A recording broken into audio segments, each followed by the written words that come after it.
panel is pretty awesome. It's about building a sustainable legal framework for digital assets across EMEA and APAC. And the panel consists of actually quite a wonderful mix there.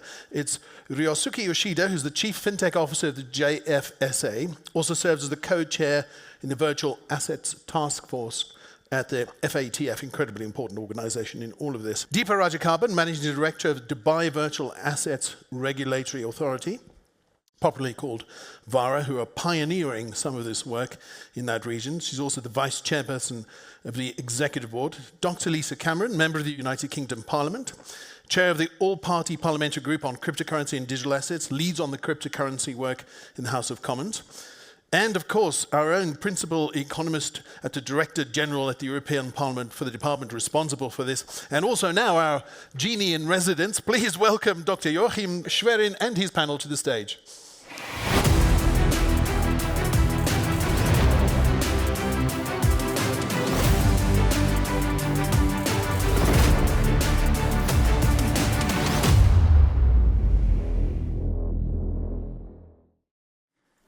Lovely. So welcome to our new panel. And I think the first test has been met successfully. I showed you that regulators can learn because I took the right entrance to the stage. So indeed, I have a learning curve already. I would like to start this panel with actually a very short but important round of introduction. Again, not on your bios, but on whom actually you represent. Because I know when I talk to a lot of entrepreneurs that they seem to think indeed there is this huge amount of regulatory bodies, and I agree. I mean, I'm for more than 10 years in this space here, and even I have sometimes difficulties in understanding how many regulators there are actually doing what. So I think it's important not only to see the person, but also to see the context and the background. So what I would like to know from you is which organization actually you represent, what the role of that organization is on crypto regulation, and what your specific role is this. And if you have perhaps also 10 seconds to spend when explaining that to your audience, how in your function do you engage with the entrepreneurial community? So how can you ensure that the voice of business is actually heard in your function? And to be on very safe ground, Ondrej, as I very much value our discussions that we regularly have in Brussels. Let's bring a little bit of Brussels here to St. Moritz. Could you please start with basically explaining the role of the European Parliament, your role, and how we do the things that I've just mentioned? Yes, thank you. Good afternoon. Thank you, Joachim. And well, first of all, I would like to thank for the invitation for having me here. At the very beginning, we heard about the crucial year 2024 and with a lot of elections. I will add one more elections to the list, and that would be the early June 2024, the elections to the European Parliament. Yep. And just not to actually overestimate the European Parliament, I would first ask how many of you ever heard about a European Parliament as an institution? Oh, actually, quite a lot. Oh, that surprised me, but that's really good start. So there will be elections, and I'm a member of the European Parliament since 2019. There's a 5-year mandate for us. I'm a member of Economic and Monetary Affairs Committee, and in that committee we had the privilege, and I think also very hard task, to deal with the Commission proposal of a very brand EU-wide crypto regulation called Markets in Crypto Assets Act, the famous MiCA or MiCA. Depends on how he wants to pronounce it. I was among a few members of the parliament who were dealing with the text for last 3 years, and we finally managed to adopt it last year. And I think you know, it would be very easy to say the job is done for us, the parliamentarians. We had the vote, the regulation is published in the official journal, and now it's up to the regulators and the businesses actually to implement it. But I think that would be not fair, because as we discussed before the panel, we may have a pretty good piece of legislation on the paper, but unless it's fully and properly implemented, we don't know how it functions. we don't know what it brings to reality. We really need to make sure that this is working. And I'm saying that because I would like to follow up to what has been said as the key messages by the business representatives earlier. I think the key will be engaging between those responsible on the public authority side for the implementation and enforcement of the rules, together with the businesses, because it's a brand new type of regulation. And to make it function, to make it work, we really need a very close engagement. I really hope that this would happen. And I'm saying this also to conclude with your final remarks. I think it was for me, it was very valuable to actually have the insights from the industry throughout the entire discussions on the regulation. If you look at my website profile on the European Parliament, you will see how many meetings I had with various businesses, various industries throughout the process.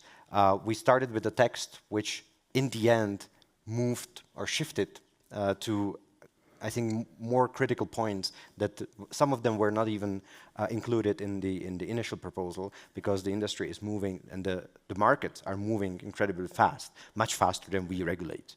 Yep. And I think it was very important actually to have these engagement, and to be honest, without the constant feedback coming either from respective companies or the associations, I don't think it would be possible to draft a law like MiCA. I have the same experience from the Commission, and I can really encourage you to check out Ondrej's webpage, because you'll see a lot of information there, and it's an open invitation, I would say, for further discussion. So thanks, Ondrej, for this perfect introduction. Lisa, you are in a similar position, and I would be keen to learn what your specific role is. I mean, you are a leading voice in the UK. We heard the statement, and sorry, Sheila, I will repeat it, what was mentioned at your panel, that you are the most important woman in DC. Lisa, to make you the most important woman in London, perhaps on crypto. Tell us about your role and what you do in the committee, but also perhaps how you engage with the business community there, which, as I take, can be very assertive in the UK. So. Yes, absolutely. Thank you so much for having me along this week. I mean, my role, I started off in the Parliament. I'm the very first psychologist ever to be elected to the UK Parliament. So many people say that our Parliament needs a psychologist, so my work has really been cut out from the start. But this industry has really taken up a huge amount of our capacity over the past few years with the all-party parliamentary group for cryptocurrency and digital assets. It's a hugely enthusiastic cross-party group that I lead across both the House of Commons and the House of Lords, because obviously any legislation has to move across both of our chambers. And we've worked very, very hard to make sure that it's not partisan and that we include members from all parties and political persuasions, because we're aware, as has been mentioned many times this morning, that there are elections pending, and we want to make sure that the work we're doing is sustainable for the future and continues to move at the pace that you expect in terms of the window of opportunity for this dynamic technology to evolve into a regulatory framework. So leading up on the group, we started with education of ourselves, from, you know, the very square one, I would have to say, from meetings where we were speaking about all of your terminology that you have in your industry, and people were speaking about fiat, and some of our members of the House of Lords were saying, I thought we were here to speak about cryptocurrency, not cars. And, you know, so we educated ourselves for the first 2 years. We also reached out to industry, you know, regularly. We have round tables in the Parliament. We have industry come to speak with us on a number of different aspects of regulation, and we hosted the very first House of Commons and House of Lords Joint Committee inquiry report last year that made recommendations to government.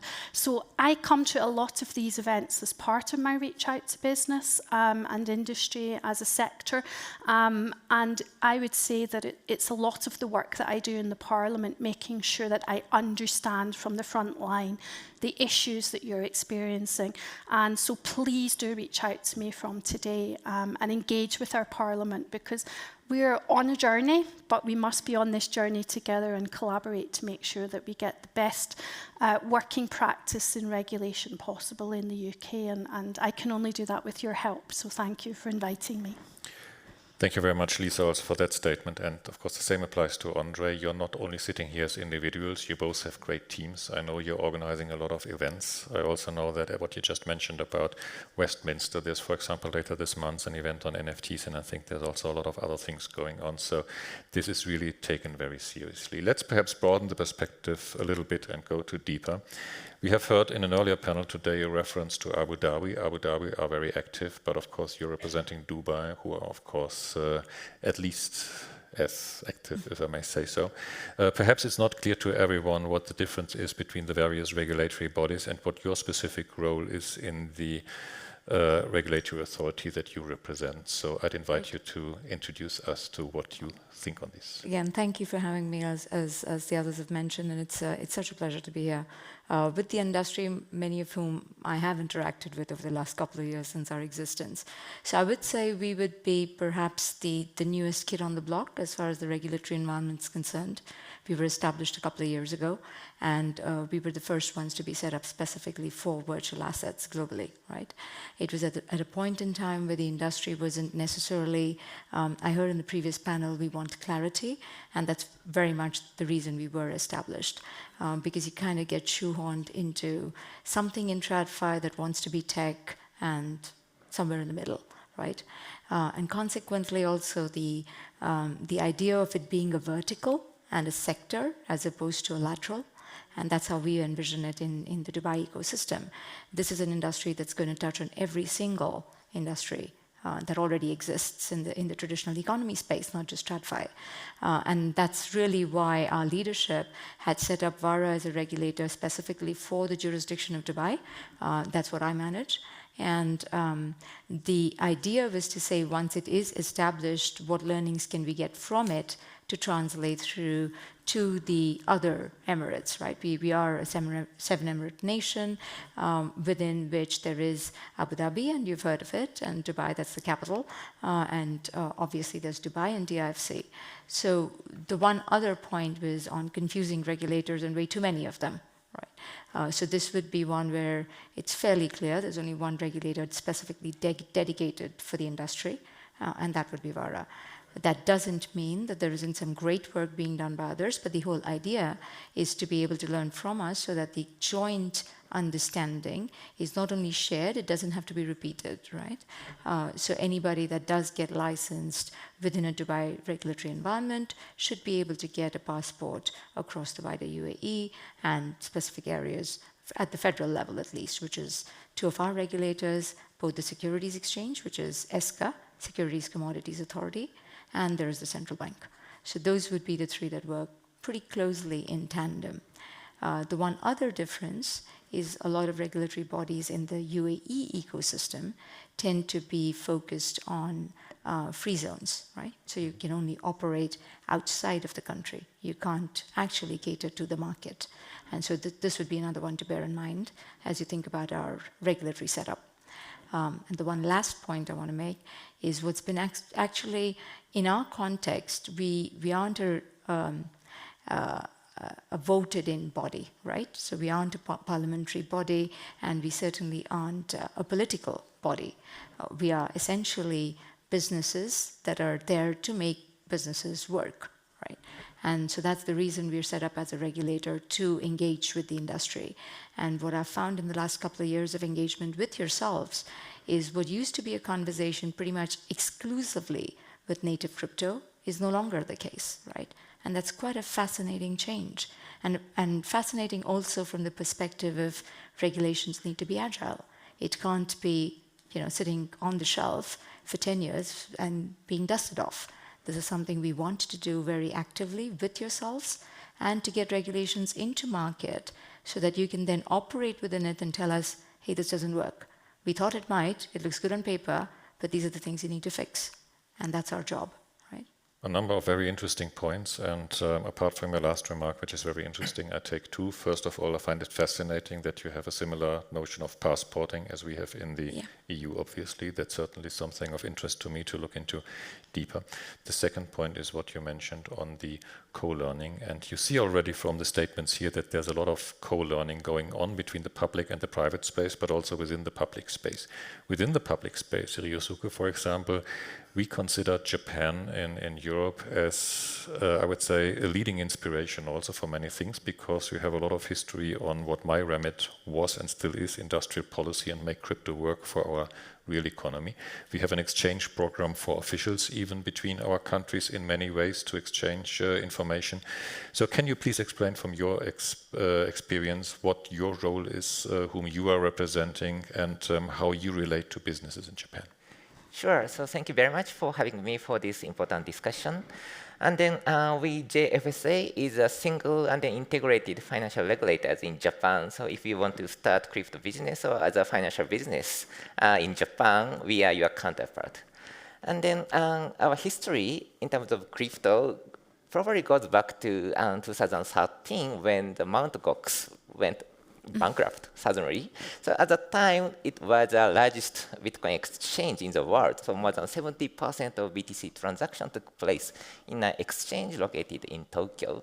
And then nearly $500 million of US dollar value of BTC was just disappeared. And then still, the customers are struggling to get their fund back due to a long-lasting court process.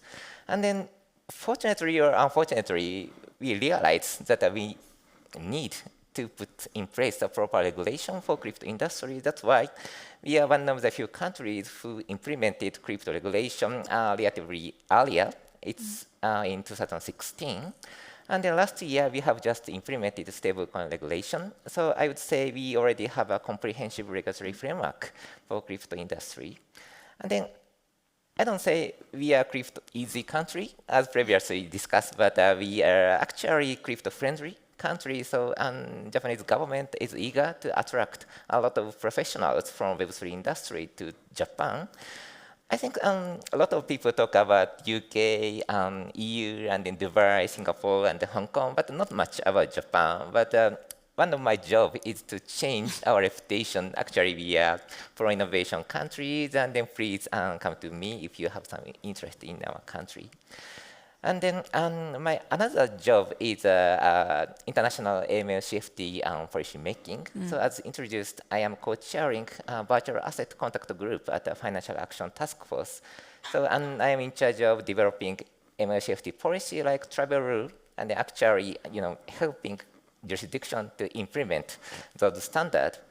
And then, as probably discussed in this previous session, and some of you might have some kind of complaint about existing AML safety regulations, so please come to me if you have some feedback. We are very open to the discussion with private sector, so we are eager to know the input and the insight from private sectors on how we can mitigate the risks. So what matters is rule, not rule, but ultimate goals. So currently we have travel rule. We are trying to apply conventional bank travel regulation to crypto world. But if private industry come up with alternative solution using DLT technologies, we are happy to discuss with that potentially. So yeah, that's a brief introduction about me. That's an impressive lot, and thank you for explaining that to us. I can really confirm that you are very open to businesses and trying to very strongly not only develop the traditional crypto space, a funny way of thinking about that, but there is a traditional crypto space, but also I would say the more innovative one.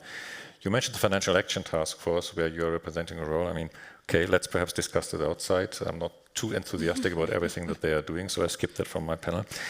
I would like to briefly start the next round, looking a little bit deeper into some of the points, and I ask you for brief statements, please. And I would like to start now with the Middle East and Asian perspective and go back then to Europe, because you are touching on some very innovative things. And Deepa, to start with you, I mean, Crypto is not only, of course, finance, financial instruments, the tokenization of capital markets and commodities, etc. But we're now also moving into the metaverse or the metaverses, as we have a lot of them, and Web3 and new innovative forms of that. How, as a regulator, and you mentioned indeed the business-driven approach that you take in Dubai, can you actually also foster regulatory developments and certainty in such innovative areas as the metaverse and Web3? We in Europe have just brought out a communication, but we have not regulated it, and I don't think we intend to do for the next time. But what is your take on this in Dubai, and how do you approach such a complex issue as the metaverse and Web3 in terms of regulation? So the interesting point that you made is, how do you start to regulate something you don't fully understand? Yes. Right? Not just you as regulator. Or where you have tons of different things. I mean, we don't have the metaverse. Absolutely. So, yeah. So in our context, and that's the reason I made the point of us being quite a lateral body, and so it doesn't matter. I mean, today it may be the world of media, entertainment, creative arts, right? Tomorrow it'll be real estate. It already is. Tokenizing of real estate is a fairly large piece. And pieces around when people, individuals, retirees, for example, cannot get access to bank loans today for being able to participate in even the traditional economy sectors. How do you foster that kind of more diversified inclusion, not just inclusion from economic income levels, but also age segments, right, and different jurisdictions? And that's really what we are quite focused on. You mentioned metaverse and Web3. That's very much part of the very first round. So within the first 6 to 9 months of this year, you should be seeing quite a bit of that come through. And I want to avoid using the word sandbox. I was actually specifically told, do not use the word That's a pity, because we got a question on this. Actually, questions are not coming in. We have a question on sandbox. So, we do have a different question, but the idea is to say, how do we see you operate, right? How do we allow you to come in and actually experience some of those regulatory constructs to see, can you actually make your business work? Can others make the best of it and you be able to operate responsibly? So based on the behaviors we see of the industry and the community's response to it, that's when we start to craft more defined regulations around it. So we sort of have guidance and then get into that territory, rather than create something that is super watertight before we get in. Right? That's how I would think about it. very interesting. And I would like you, Ryosuke, to jump in on that if you wish, because I'm not saying you're going further, but you are also focusing on something that is very important to my heart. I've just launched a study on a legal framework for DAOs in Europe, and I know that Japan is very active on exploring the DeFi space and DAOs. So it would be very interesting for me also from a government perspective, because I think, even if I'm not mistaken, from the ministry, you have created a sort of ministerial DAO to understand that focus. So that is a good example, I would think, of also showing how innovative regulators and then politicians can be. Can you expand a little bit on how you approach this whole topic of decentralization and completely new emerging opportunities in Japan?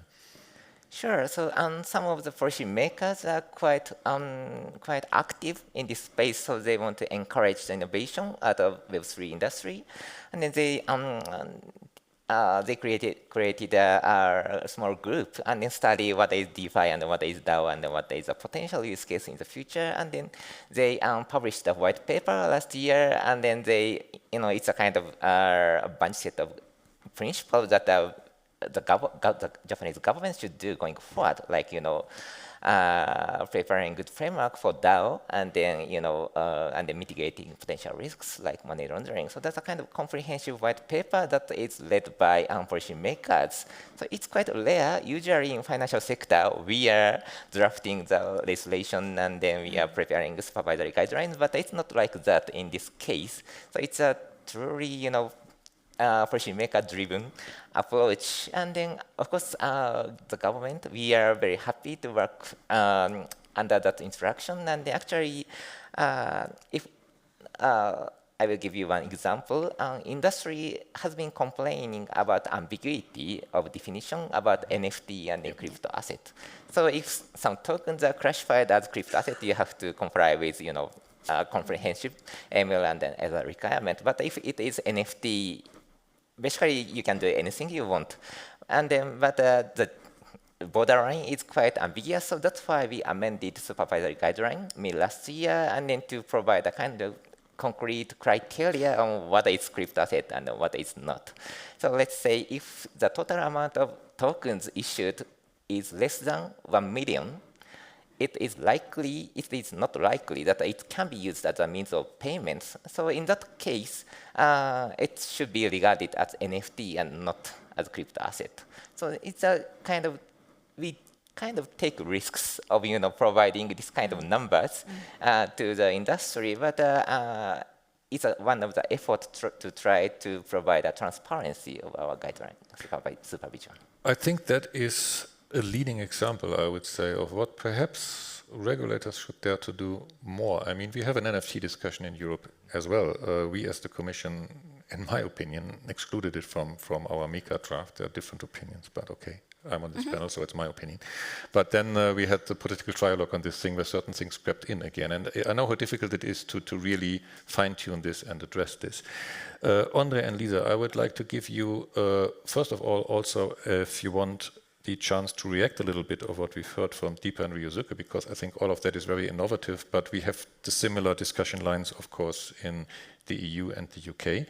And also, Ondrej, perhaps to start with you, I'd also be interested in one statement you made recently, that indeed taking MiCA, but also all the other elements on which we have brought forward regulation, whether that's transfer of funds or all the other things.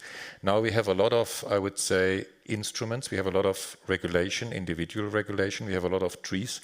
But is there a forest? Are they really coherent? And would it now be time to give industry a bit more a breathing space to go through these open doors and see how we implement it on the ground? Or is there a reason for ever more regulation coming up very quickly, listening to how innovative the developments are, as we've just heard?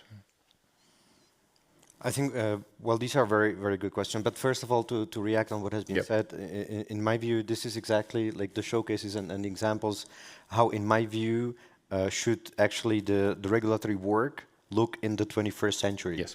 I mean, if we speak about innovation in the business and the market, Web3 technologies, all new types of digital assets, new types of economies and economic models emerging with virtual worlds, etc. I think we should also completely rethink the way we do the regulation and the supervision. It really has to be, I think it was mentioned in the previous panel, like in my view, the old-fashioned one is actually you're doing your business, you're slightly, being afraid from which corner you would see the regulator and supervisor jump on you and look, under your fingers whether you are doing things or not. I think this should be, left with the 20th century. In my view, the digital technologies and the fast pace of the innovation would actually require a completely new approach also from public authorities. And if we come back to these new pieces of legislation, in Europe, for instance, not only MiCA, but now the Artificial Intelligence Act. Yes. Yeah. All these are actually brand new. All these actually will require some supervisory and regulatory activities. And I'm pretty sure, I spent most of my career in public authorities, there is no expertise.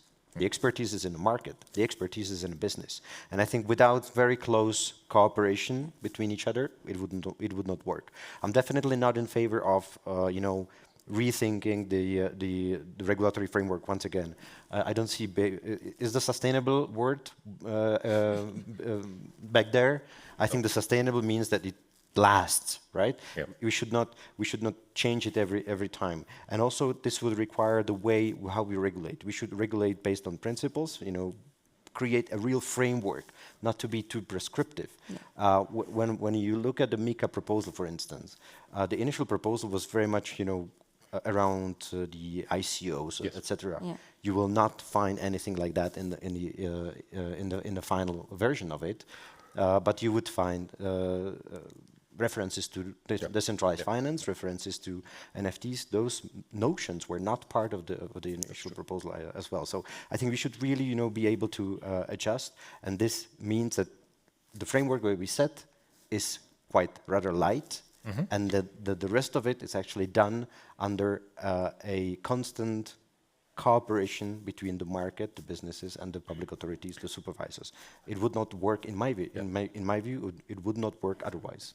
Absolutely. And here in what you say, you hear the liberals speak, but I must say that when you read MiCA carefully and not start from the back, but from the beginning, you see that it is a very liberal regulation indeed. And perhaps I would also say, and that was very important, at least from the Commission side, it is as important in a piece of regulation of what is in as what is not in. And there's a lot of things where we said that the limited exposure to risk would not justify to have things like DeFi or NFTs or whatever in this piece of regulation. And that is not because we don't know about that, but because we don't see the risk. Lisa, on that, you've heard now a lot of different things, and I would be very keen in your reaction, and also on top of that to have one specific element from your side. I would ask you to please also come back to a thing we heard a little bit before on the terms of inclusion and diversity. I mean, we have the crypto space here, and I find it very important that we've seen that in the panels before. We take a very inclusive approach also in empowering all the people and resources that we have in the economy. So it's not about doing business as usual, but also to get the female empowerment, to avoid age discrimination, to get everyone really actively involved into the crypto space. So I'd ask you first of all on your reaction to what you heard in the panel, and second perhaps to focus a little bit deeper just for 1 minute, because we are slightly running out of time perhaps on this inclusivity topic that is important to you. Yeah, absolutely. Thank you so much. I think this is a great value in attending many of these events, and part of the learning that we're doing in the UK Parliament is very much about international best practice and incorporating, you know, what works and then creating bespoke regulatory regime that's going to work for the UK in terms of competitiveness, but also in terms of it being dynamic and changeable, because I think this isn't static as a regulatory process. It's a fast-moving area, and we're going to, you know, be changing things over time in relation to developments.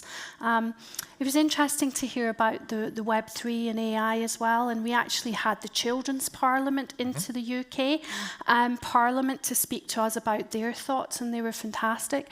We were asking questions: who understands AI in the metaverse? All the children's hands go up, not so many MPs' hands went up, even less members of the House of Lords' hands went up.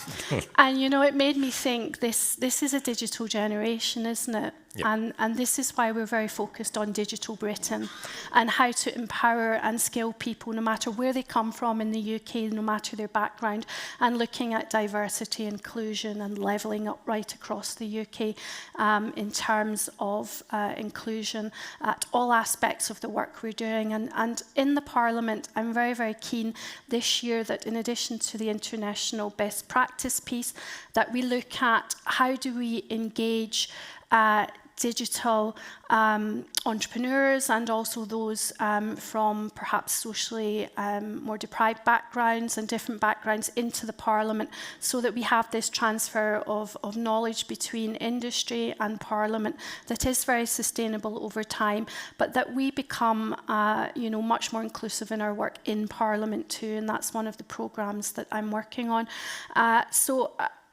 One of the other hats I wear is with the disability group in the Parliament, and that's something in terms of our internships we're really focused on. And I think, you know, we're looking for a helping hand from industry to really supercharge this work in the Parliament too. And I think when this technology, this drive, this digital innovation combines with the skills that we have right across all sectors of people and backgrounds right across the UK and internationally, that's when we can really harness the potential, and that's what we want to do. So, so yeah, very much here to try and make it a progressive piece of work that we do in the UK Parliament that's inclusive and harnesses the skills of all of our people. Very important work, I would say, and these individual examples need to be highlighted even more. And as you said, you need the support also of the private players, the industry. So I think that's an open invitation to everyone. You mentioned one thing, and I always get the question of why I am so relaxed and optimistic when I look at the future development of the space and actually the world. And that's precisely because in 50 or 20 years, that will be complete normality, what we're talking here, because the young generation will grow into that. There's no way out of that. And that is indeed what we see. So we can perhaps mess up the transition, but then it will still happen, and I think this perspective is very important to have. Now, I would like to conclude the last 2 minutes, and by the way, we have received a number of questions, very good questions, which are for the Q&A bubble. There's one question from Eric I would take as an example. on the use of regulatory sandboxes in driving better understanding. I think regulatory sandboxes are one important tool. There are many others. We've mentioned the events that, for example, the Parliament, but also the regulatory authorities are organizing, and this should perhaps also be mentioned a little bit more, but I would take this for the discussion after our panel here. I would like to have you conclude with half a minute each of you on perhaps giving a little sneak preview for the years to come to our audience. What, in your opinion, will, from a regulatory perspective, be the one hot topic that is coming up in the next 3 years? Is that really DeFi, as everyone is guessing? Is that something else? So what is really on your take, and what should people really look at? Ryosuke, we start with you.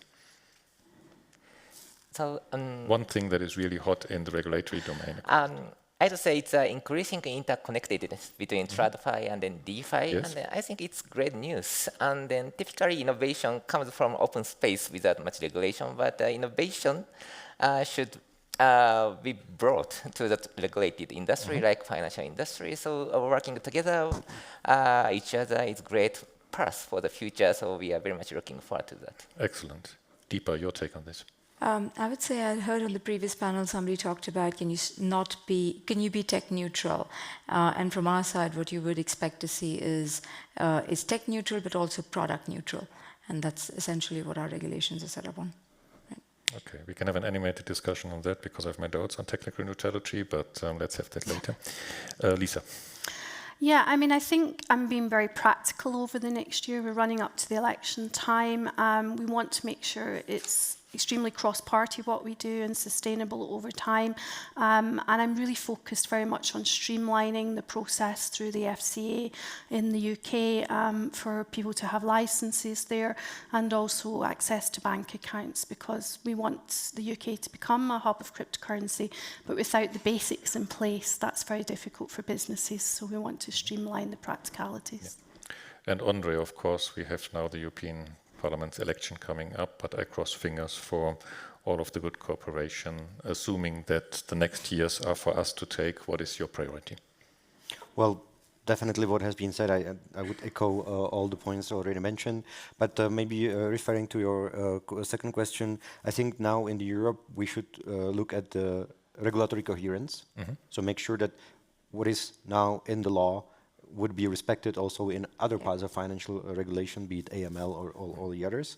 I think the international activities, international dimension, so trying to actually work between the jurisdictions on sort of aligning of the rules. And I think critical, the very good and right way of implementation of the existing law, so that the companies, to use Pascal's quote from his intervention, so that it will still be moving even after being regulated. And I really hope that it will be moving even faster than it's actually currently now.